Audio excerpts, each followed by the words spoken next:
Kalau 80 banding 20. nah, kalau di bisnis itu apa namanya? Itu apa namanya? Apa sih? Ada namanya Pareto. Pareto ya? Pareto. Jadi Pareto condition ya. Situasi Pareto. Itu nama istilah yang apa ya? Buat anak-anak sekarang, buat zaman-zaman sekarang ini udah jarang banget kedengeran tuh. Ya, padahal itu istilah Pareto atau kemudian konsep Pareto itu sampai sekarang masih berlaku. Itu ada yang bilang gini, tapi kondisi sekarang di mana ada teknologi maju ini, teknologi yang apa namanya udah sekarang era teknologi ya, AI sekarang macam. Iya. Apakah situasi Pareto tetap ada?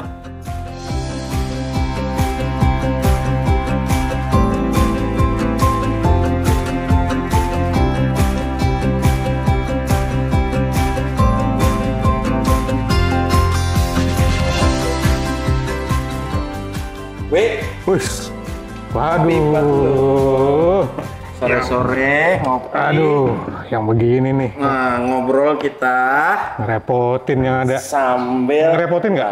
Enggak dong. Enggak dong ya. Walaupun kopi kita begini dulu. Yo. Alhamdulillah. Ini kita mesti ngopi dulu. Setelah ngopi, Mantap. rokok. Aku tuh biasanya kopi pahit, Bang. Nggak ada masalah, sekali-kali lah. Yang penting Ini harus berapa nih? kopinya. Berapa persen nih? Berapa persen gulanya? Tipis-tipis. Tipis-tipis tuh berapa persen? Ada persenannya loh. Tipis-tipis udah lo ngerokok dulu sama gue sini. Boleh.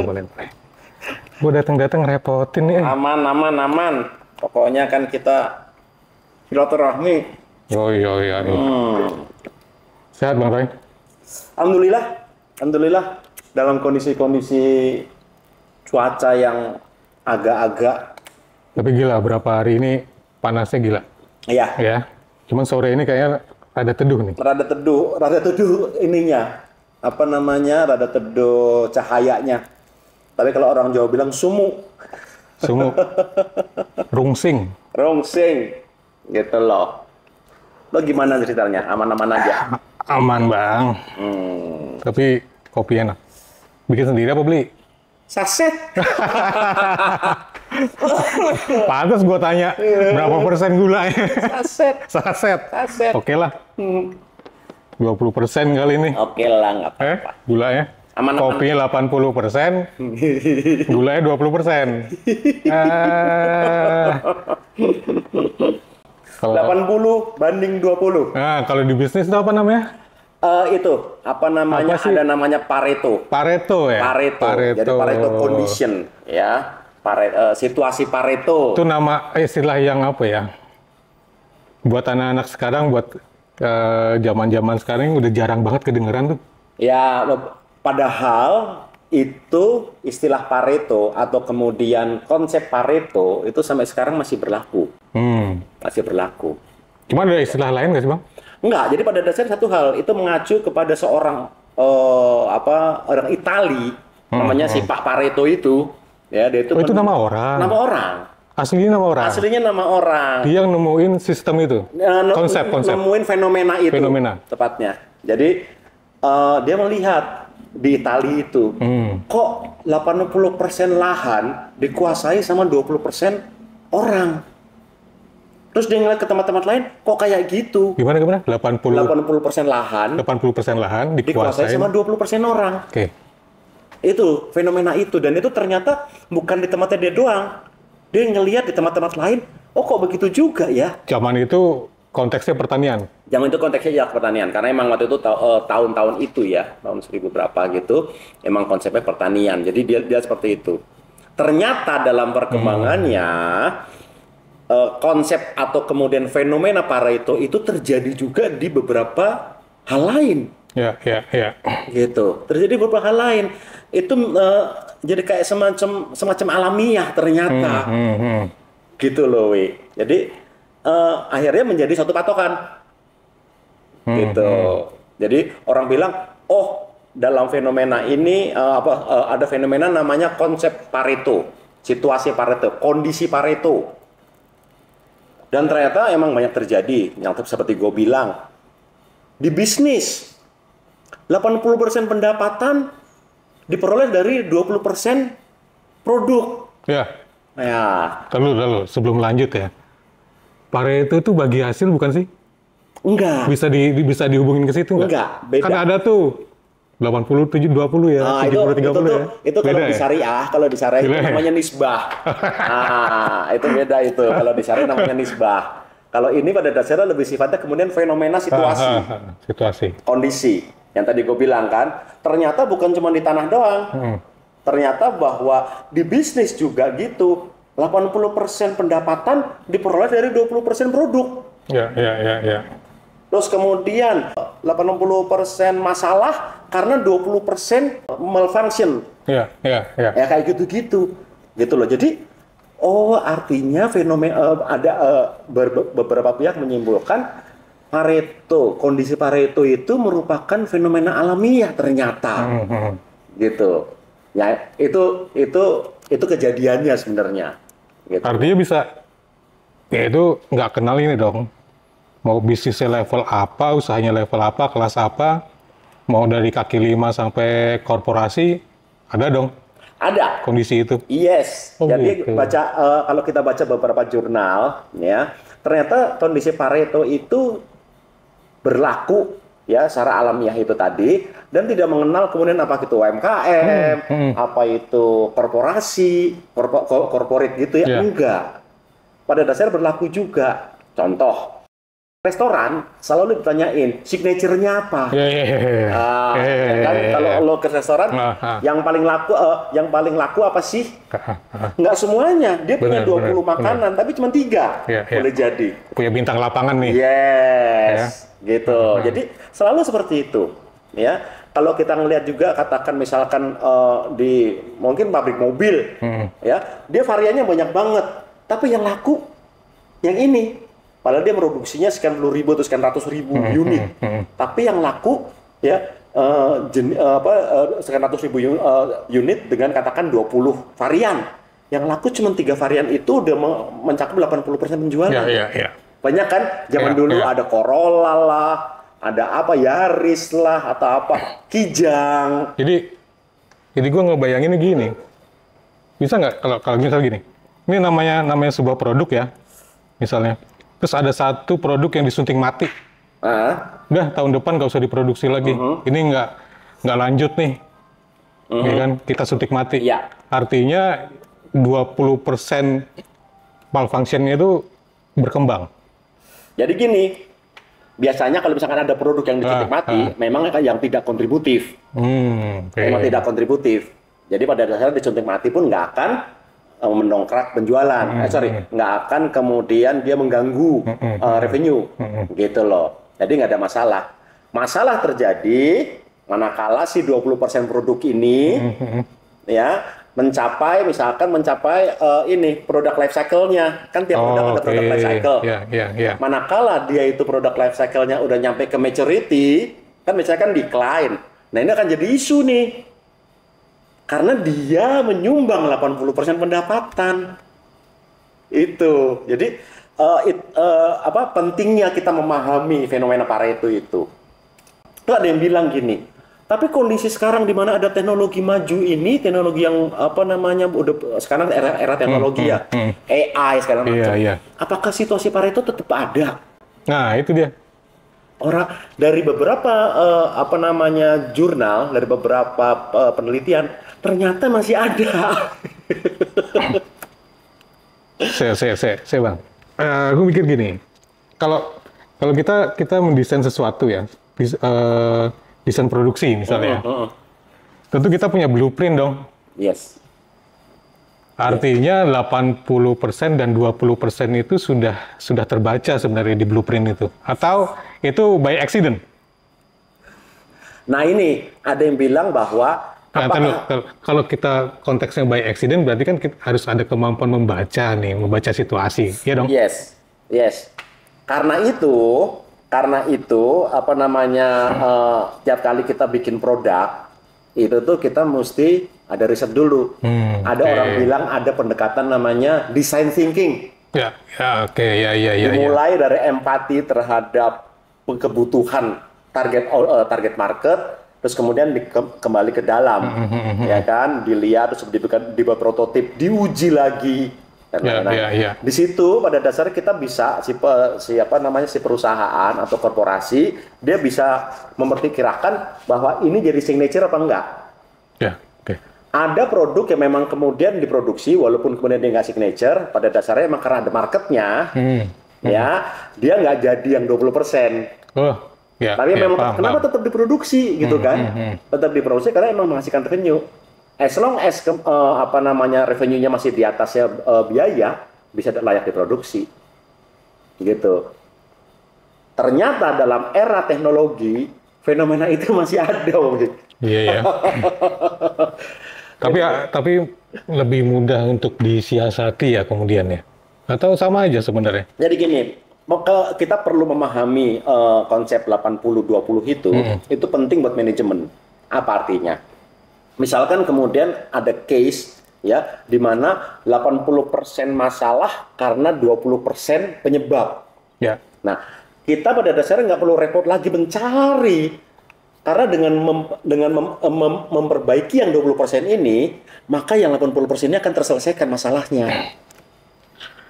Artinya sebenarnya bisa diminimalisir ya. Sebenarnya 20 itu ya. Iya, dengan kita memahami konsep Pareto yang terjadi di bisnis kita bisa mengidentifikasi masalahnya apa. Jadi kita nggak perlu kemudian kita menggali semuanya, dan kemudian kita fokus sama masalah-masalah utama. Kita tembak masalah utama itu, maka 80% ini akan terselesaikan. Itu pentingnya manajemen, ya baik korporasi maupun UMKM memahami konsep Pareto itu. Itu penting banget, gitu loh. Ya kalau analoginya gini, analoginya kayak kopi deh. Ya, tadi aku tanya ke Bang Roy kan, ini gulanya berapa persen? Ya, kopi saset. Iya. Ya kan? Sesuatu yang kemudian kita nggak bisa baca nih. 80 kopinya apa 20 gulanya nih, gitu kan. Nah kan kadang kita masuk ke dalam satu lingkup usaha, kita juga tidak sepeka itulah untuk membaca situasi Pareto gitu kan. Itu kayak gimana tuh? Jadi itu yang aku bilang bahwa pelaku usaha, Maria, ini penting catatan buat para pelaku usaha. Pelaku usaha itu satu harus memahami usahanya, harus memahami kegiatan operasionalnya, dan harus memahami marketnya. Ya kan? Jadi di situ dia harus tahu pada dasarnya ialah supply chain proses produksinya dia itu kayak apa sebenarnya sih. Jadi di manakala ada case ya, manakala ada masalah yang kemudian sangat mengganggu ini, dia ngerti pasti ini. Contoh misalkan si kopi saset ini ya. Kok sales gue nggak naik-naik ya? Oh, nggak usah jauh-jauh dia mikir ke sana kemari. Mungkin komposisi gula sama kopinya nggak seimbang. Semudah itu mungkin, gitu loh. Jadi harus tahu alurnya. Tiap-tiap aspek dari proses produksi dia harus paham, gitu. Dan dia harus bisa mengantisipasi 80-20 ini.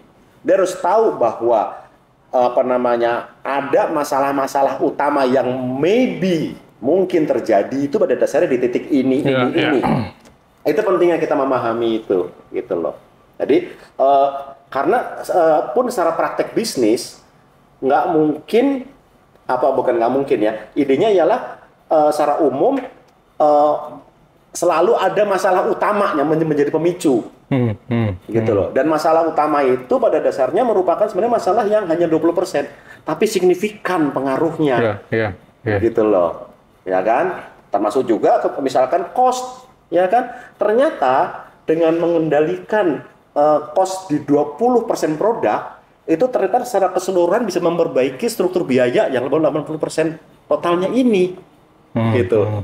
Pemahaman tentang hal-hal pokok yang akan merusak, akan mengurangi pendapatan, hal-hal pokok yang akan bisa meningkatkan efisiensi, aspek-aspek yang akan mengganggu proses produksi. Nah, ini yang harus dipahami, dan biasanya nggak banyak. Kalau secara kondisi Pareto, 20%. Artinya gini misalnya, gue coba pikir gini, beranalogi gini. Situasi Pareto itu kan sebenarnya situasi yang hanya kita yang tahu ya, sebagai pemilik produk ya, pemilik brand gitu ya, anggaplah gitu. Hanya kita yang tahu. Dan ketika ada konteks hanya kita yang tahu, berarti itu adalah rahasia perusahaan. Anggaplah gini, Bang Roy bikin sebuah sepatu nih, atau bikin sepeda deh, ya kan? Bang Roy pasti tahu nih, apa namanya, secara teknik, apa namanya, kerusakan mayornya itu ada di mana, minornya ada di mana, itu Bang Roy yang tahu. Ya. Iya kan? Iya.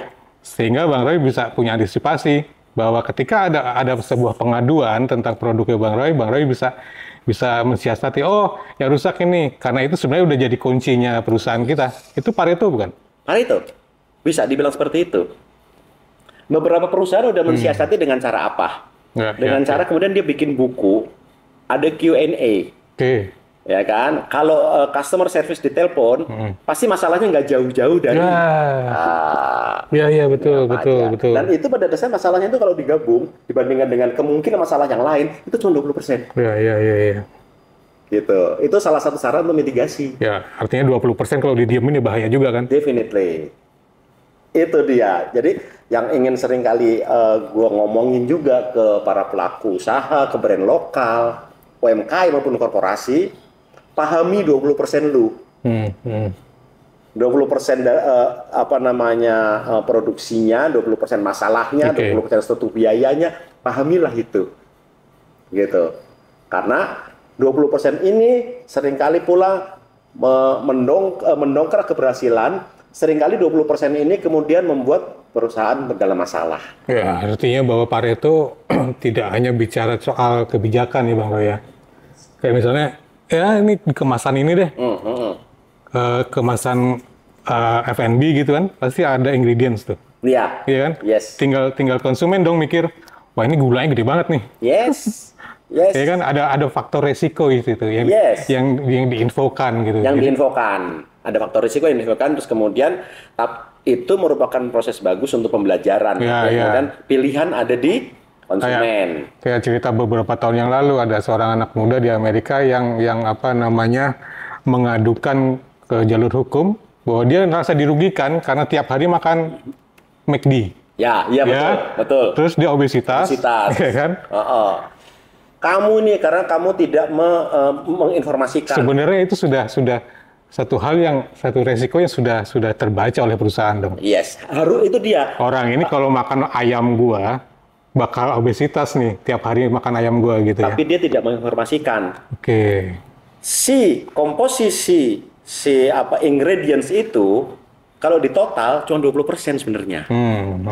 Tapi ternyata bisa menghancurkan. Ya. Gitu. Ya. Ya itu akhirnya kan muncul kemudian namanya. Kalau didiemin jadi efek bola salju kan, makin gede gitu dia. Padahal semudah mitigasinya dia menginformasikan total ingredient, total kalori. Itu nggak ada masalah. Semudah itu memitigasinya. Si masalah ini sekitar 20%. Oke. Ya. Gitu. Jadi yang ingin kita sampaikan itu ialah bahwa pahami 80-20 Anda pelaku bisnis. Gitu. 80-20 Anda pahamilah, terus kemudian siapkanlah mitigasinya. Ya, betul. Gitu. Karena titik kritis seringkali pelaku usaha itu mengantisipasi masalah, tapi kemudian dia menganggap dia bisa ngatasin atau kemudian itu akan teratasi sendiri. Padahal salah satu aspek penting dalam bisnis praktis hari ini adalah selain dia mengetahui potensi masalah dan dia juga punya langkah mitigasi kalau masalah itu terjadi. Yes. Gitu. Dan kembali aspeknya ialah 80-20 itu. Iya. Gitu. Ya. Ya kan? Ya udah, ngopi dulu lah. Oke.